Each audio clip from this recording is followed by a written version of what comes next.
Assalamualaikum warahmatullahi wabarakatuh. Bapak-bapak dan ibu-ibu dimanapun dapat menangkap suara siaran kami, hari ini hari Rabu tanggal 13 Agustus tahun 2025 bertepatan dengan tanggal 18 Safar tahun 1447 Hijriah. Kami yang bertugas dari studio Al-Ad mengucapkan selamat menyimak kajian Sahih Bukhari yang akan disampaikan oleh guru kita Bapak Kiai Haji Dr. Andes Jaja Jakaria. Dari studio kami mengucapkan wassalamualaikum warahmatullahi wabarakatuh. Assalamualaikum warahmatullahi wabarakatuh. Bismillahi masyaallah, la yasukul khaira illallah. Bismillahi masyaallah, la yasrifu su'a illallah. Bismillahi masyaallah, ma kana min ni'matin faminallah. Bismillahi masyaallah, la haula wa la quwwata illa billah. Alhamdulillahi rabbil alamin, wa bihi nasta'inu ala umuri dunya waddin. Asyhadu an la ilaha illallah al-malikul haqqul mubin, wa asyhadu anna Muhammadan abduhu wa rasuluhu shadiqul wa'dil amin.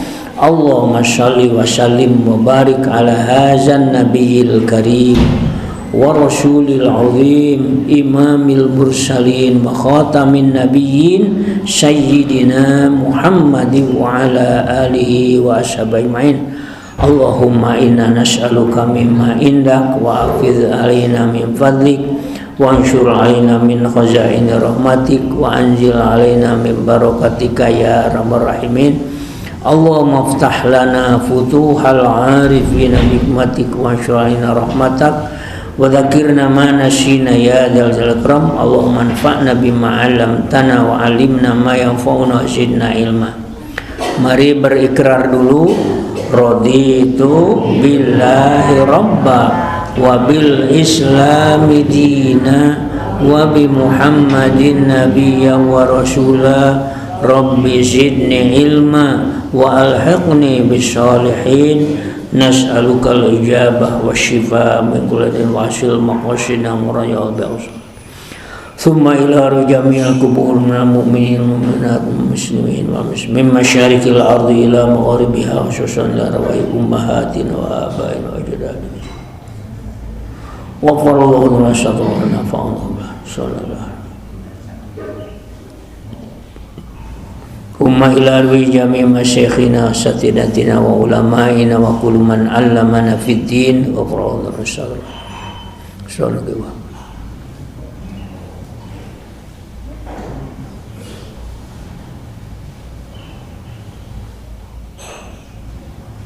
Barakatil Fatihah. A'udzu billahi minasy syaithanir rajim. Bismillahirrahmanirrahim. Alhamdulillahi rabbil alamin. Ar-Rahmanir Rahim. Maliki yaumiddin. Iyyaka na'budu wa iyyaka nasta'in. Ihdinas siratal mustaqim, siratal ladzina an'amta 'alaihim ghairil maghdubi 'alaihim waladdallin. Amin. La ilaha illallah wa astaghfirullah li dzambi walil mu'minina wal mu'minat. La ilaha illallah wa astaghfirullah li dzambi walil mu'minina wal mu'minat. La ilaha illallah wa astaghfirullah li dzambi walil mu'minina wal mu'minat. Adada khalqi wa ridha nafsi wa zinata arsyi wa midada kalimati. Subhanallah walhamdulillah ولا إله إلا الله والله أكبر ولا حول ولا قوة إلا بالله العلي العظيم سبحان الله والحمد لله ولا إله إلا الله والله أكبر ولا حول ولا قوة إلا بالله العلي العظيم سبحان الله والحمد لله ولا إله إلا الله والله أكبر ولا حول ولا قوة إلا بالله العلي العظيم اللهم صل على محمد وعلى آل محمد كما صليت على إبراهيم وعلى آل إبراهيم وبارك على محمد وعلى آل محمد كما باركت على إبراهيم وعلى آل إبراهيم إنك حميد مجيد اللهم صل على محمد النبي الأمي بعدد كل معلوم لك اللهم صل على محمد عبدك ورسولك وعلى المؤمنين والمؤمنات والمسلمين والمسلمات آمين سبحان الله عدد ما خلق سبحان الله ملء ما خلق سبحان الله عدد ما في الأرض والسماء سبحان الله ملء ما في الأرض والسماء سبحان الله عدد ما في سبحان الله ملء ما أحصى كتابه سبحان الله عدد كل شيء سبحان الله ملء كل شيء الحمد لله عدد ما خلق والحمد لله ملء ما خلق والحمد لله عدد ما في الأرض والسماء والحمد لله ملء ما في الأرض والسماء والحمد لله عدد ما أحصى كتابه والحمد لله ملء ما أحصى كتابه والحمد لله عدد كل شيء والحمد لله ملء كل شيء بسم الله خير الأسماء بسم الله الذي لا يضر مع اسمه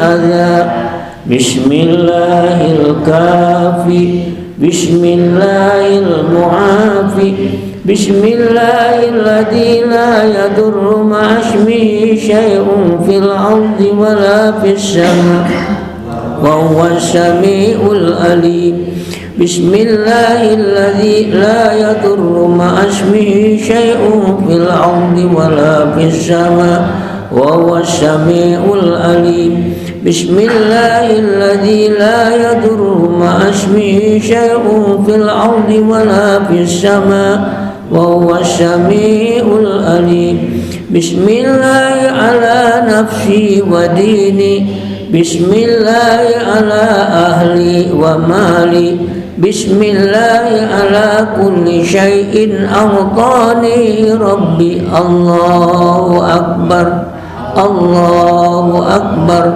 الله أكبر أعوذ بالله مما أخاف وأحذر الله ربي لا أشرك به شيئا عز جارك وجل ثناؤك وتقدست أسماؤك wa la ilaha ghairuk. Allahumma inni a'udzu bika min syarri kulli jabbarin 'anid wa syaitanin marid wa min syarri qada'is su wa min syarri kulli dabbatin anta akhidhun bi nasiyatiha inna rabbi ala siratim mustaqim. Amin. Allahumma maghfiratuka awsa'u min dunubi wa rahmatuka arja indi min amali. Allahumma maghfiratuka awsa'u min dunubi wa rahmatuka arja indi min amali.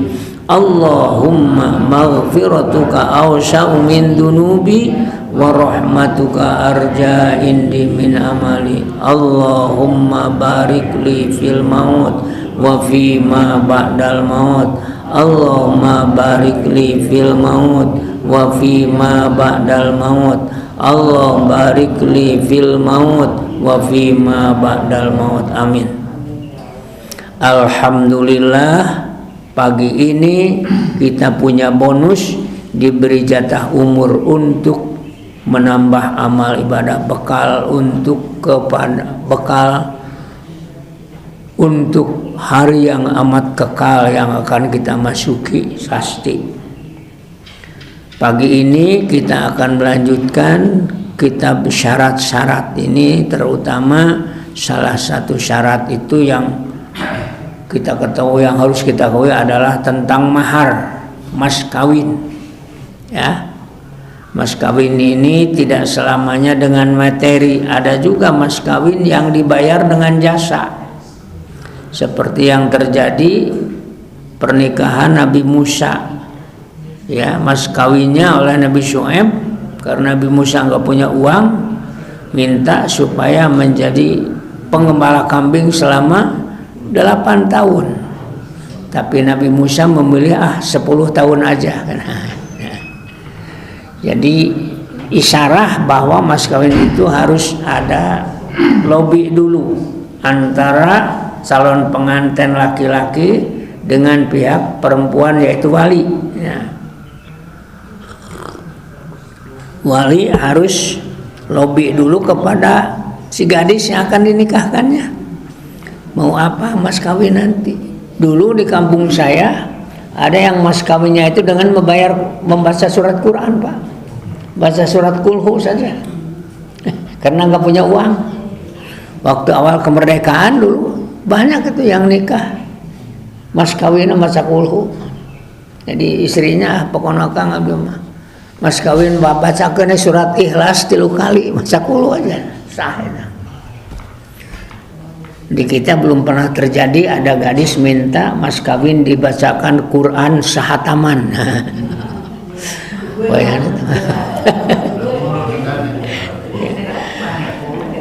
Dan ternyata kalau dalam akad nikah itu selalu ada kata-kata dibayar kontan, berarti ada peluang juga boleh mas kawin ditangguhkan ngutang. Misal mas kawin dengan emas 10 gram dibayar bulan depan. Nah, sah itu, sah kalau setuju itu. Sah saja. Itu syarat. Baik. Bismillahirrahmanirrahim. An Uqbah bin Amir qala Rasulullah SAW ahakkus syuruti antufu bihi mastahlaltum bihil furuja. Ya mas syarat anu teu meunang teu kudu dipenuhi. Eta mayar mas kawin. Silakan Pak Ketua terjemahkan.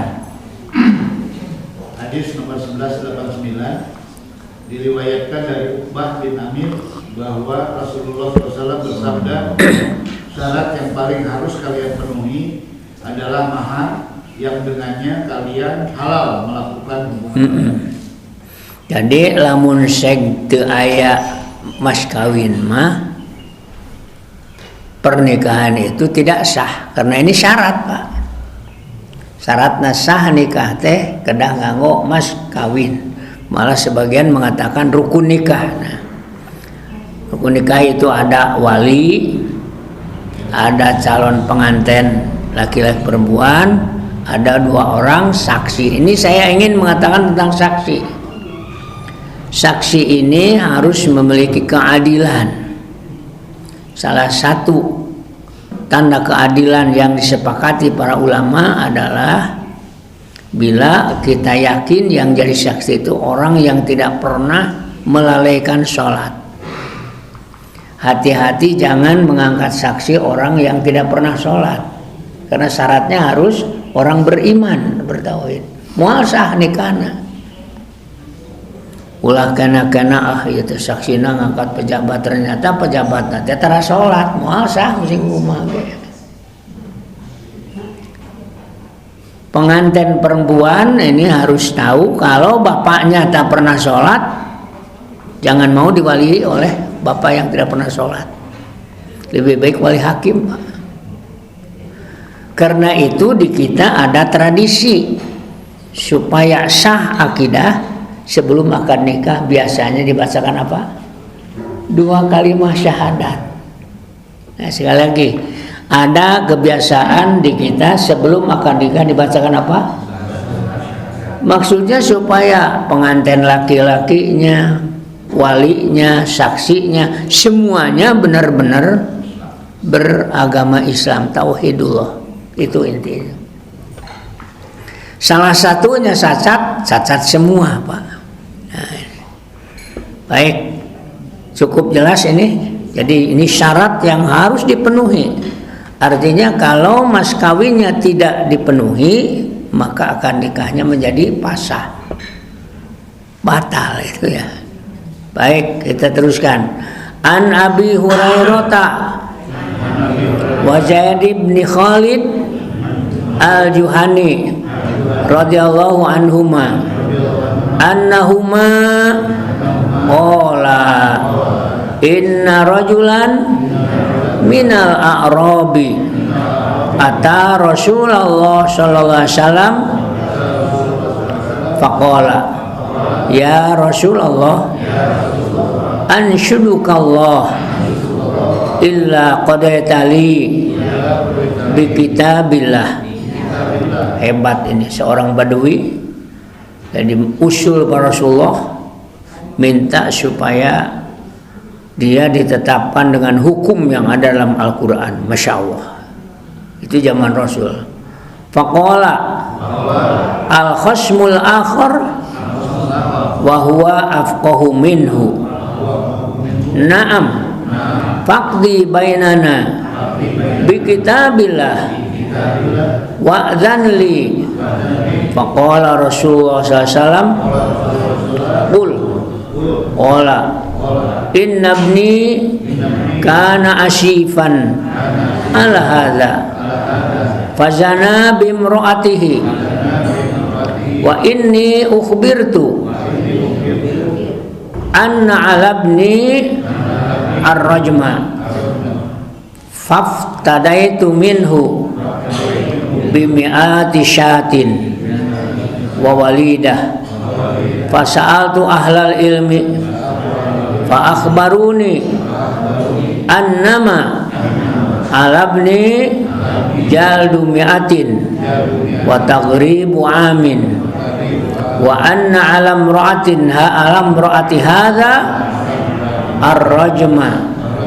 Faqala Rasulullah SAW walladhi nafsi biyadihi la'aqdiyanna bainakuma bikitabillah al-walidatu wal ghanamu raddun wa alabnika jaldu mi'atin wa taghribu amin.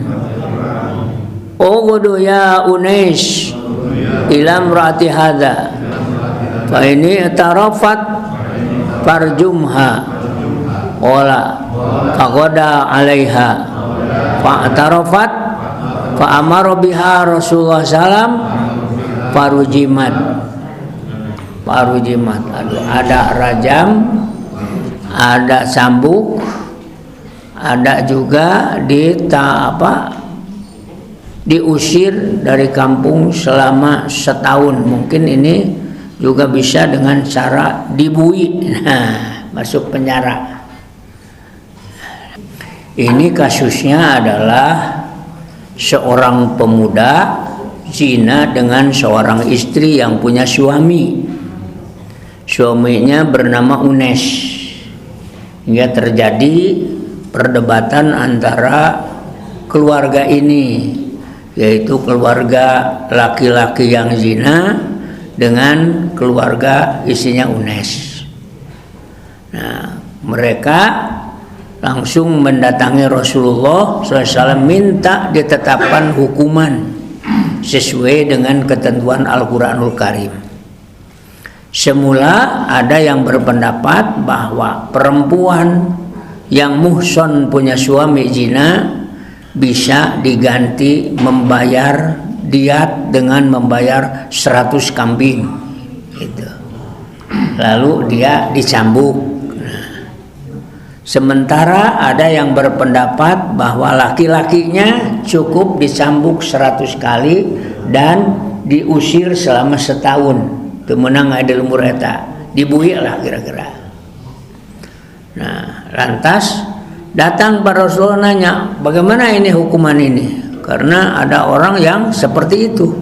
Kata Rasulullah, lebih begini ya, untuk si perempuan yang walidah, itu artinya perempuan yang melahirkan, zina muhson karena punya suami, tidak usah dibayar dengan kambing 100. Adapun anakmu yang laki-laki yang melakukan zina cukup dicambuk dengan 100 kali cambuk, wa taghribu amin, diusir selama setahun. Nah, kemudian kepada Unes suami istri itu, ya Unes, ya ila imraati hadza, ugdu ila imraati hadza, fa inna amani tarafat farjumha. Kalau dia ngaku bahwa benar dia zina, maka Pak tarafat fa amara ya Rasulullah SAW baru jimat. Kata Nabi, kalau dia ngaku diberi ranjam. Kalau ranjam itu bukan 100 kali cambuk, tetapi dilempari sampai mati. Jadi orang perempuan yang nyeleweng, yang zina muhson, dia punya suami, hukumannya adalah diranjam 100 kali. Laki-lakinya yang kebetulan mungkin ini masih masih jomblo, dia diberi hukuman lebih ringan. Jadi kalau zina muhson itu lebih berat. Nah, sekarang laki-laki yang zina muhson juga sama. Jadi laki-laki yang zina muhson itu punya istri lalu nyeleweng, sama hukumnya itu seperti perempuan yang nyeleweng. Jadi bukan hanya laki-laki yang nyeleweng, dua-duanya hukum sama, diranjam saja. Jadi sampai mati. Naudzubillah min dzalik.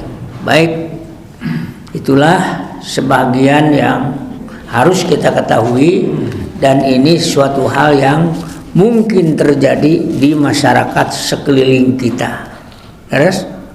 Terus kasusnya teh seueur pisan di urang daerah teh. Nah, mengenai sekarang perjanjian di dalam bagi hasil. Nah, An Ibni Umar radhiyallahu anhuma qala lamma fada'a ahlu Khaybar Abdullah ibn Umar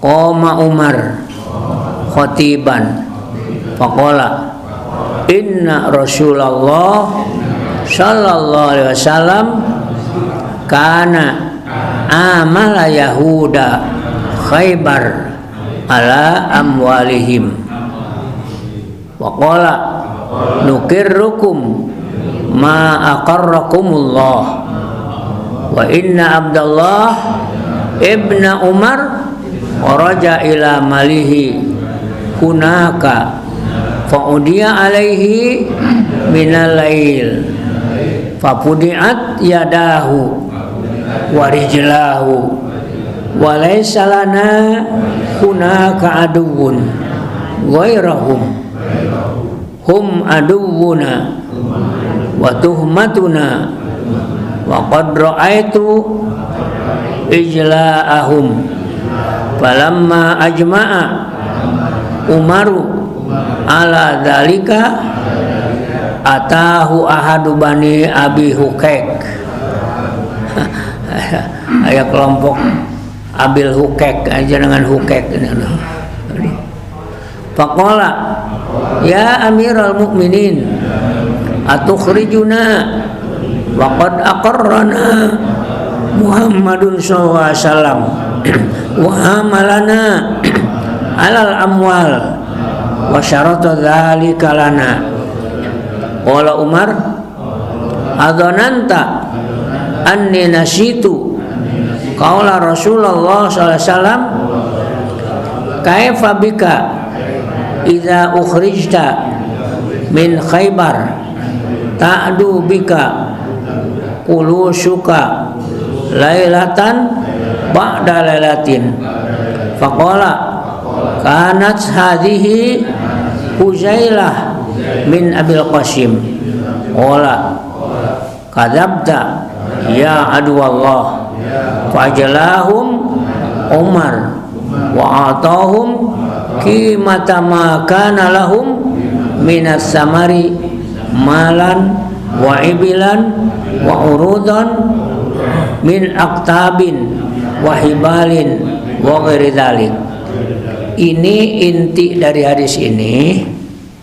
Dalam muamalah ini tidak ada sekat perbedaan agama. Nah, itu intinya. Boleh kita berinteraksi, bermuamalah dengan orang non muslim. Paham? Ini intinya. Yang kedua, memperlakukan non muslim dalam muamalah tidak ada perbedaan dengan muamalah dengan sesama mukmin. Alhamdulillah di kita juga seperti itu kan? Betul kan? Dalam muamalah antara kalau kita muamalah dengan orang non mukmin diperbolehkan dengan seadil-adilnya.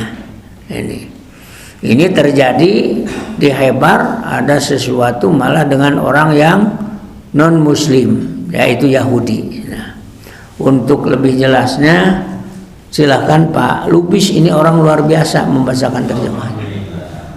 Ini perjanjian Rasulullah kepada Yahudi di Khaybar itu selama mereka tidak memusuhi. Jadi ada perjanjian boleh tinggal di situ selama mereka tidak memusuhi.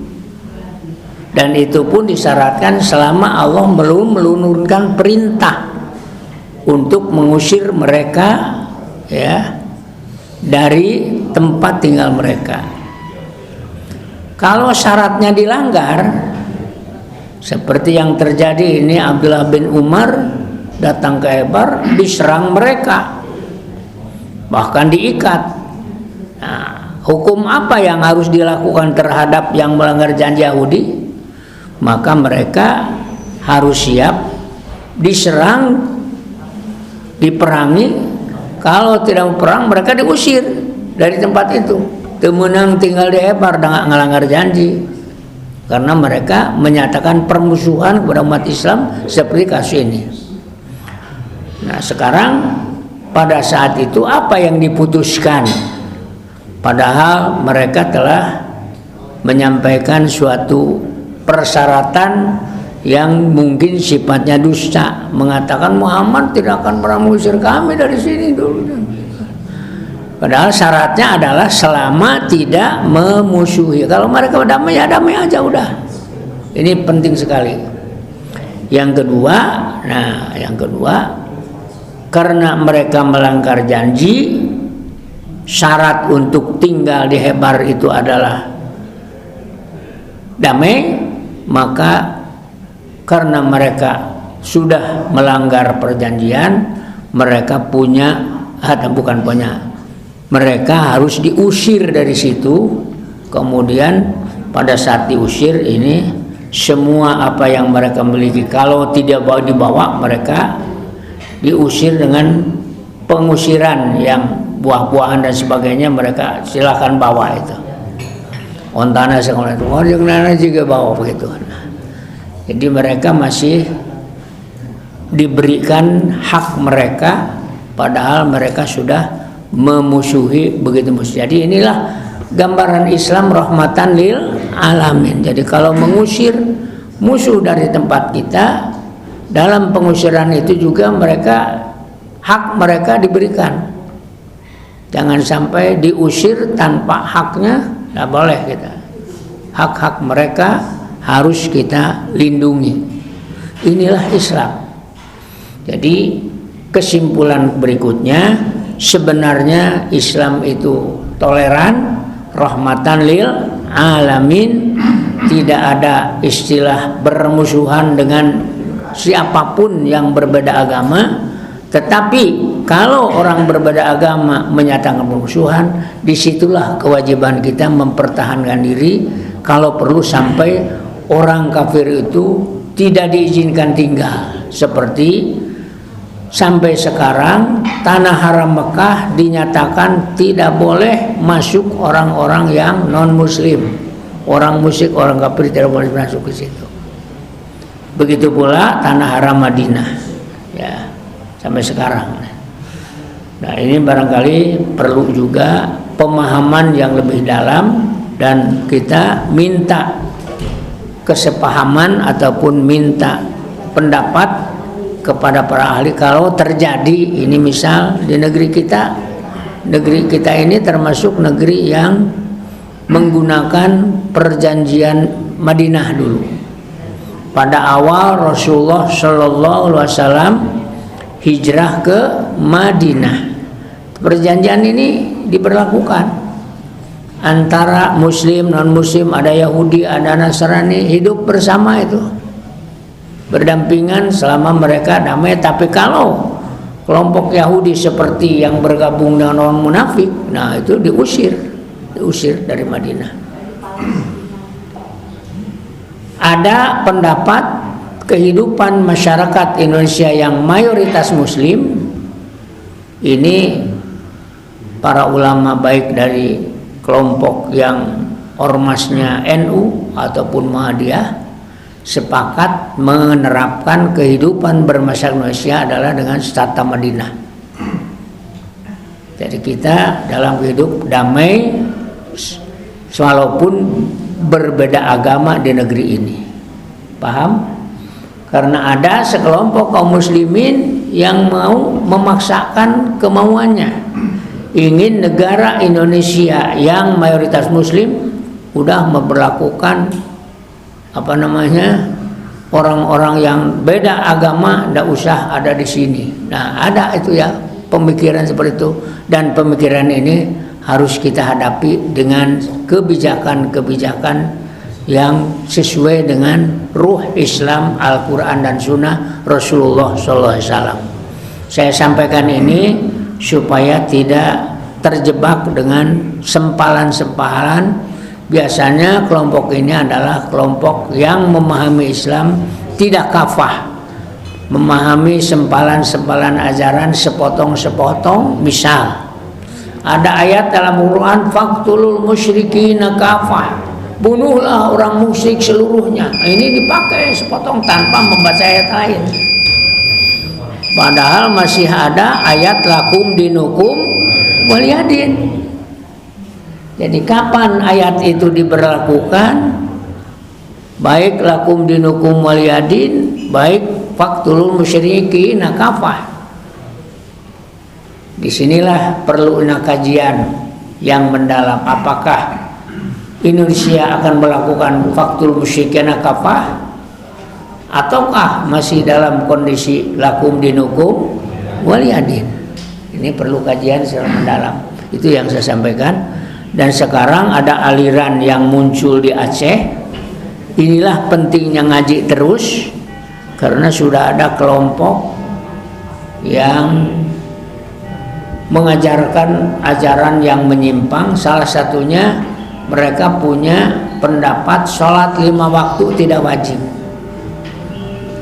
Pengikutnya bukan hanya orang Aceh, sudah ada pengikut dari Tangerang Selatan yang kemarin digerebek di Aceh. Ini perlu tahu juga. Tidak mustahil itu paham ini masuk juga ke Bandung, karena pengikutnya sudah cukup banyak, Pak. Tidak mewajibkan sholat 5 waktu. Yang kemarin saya lihat dalam sebuah berita, pengajiannya dibubarkan itu. Banyaknya anak-anak muda itu, Pak. Anak-anak muda, Masya Allah. Pokoknya seneng ke anak muda mah, itu wajib sholat.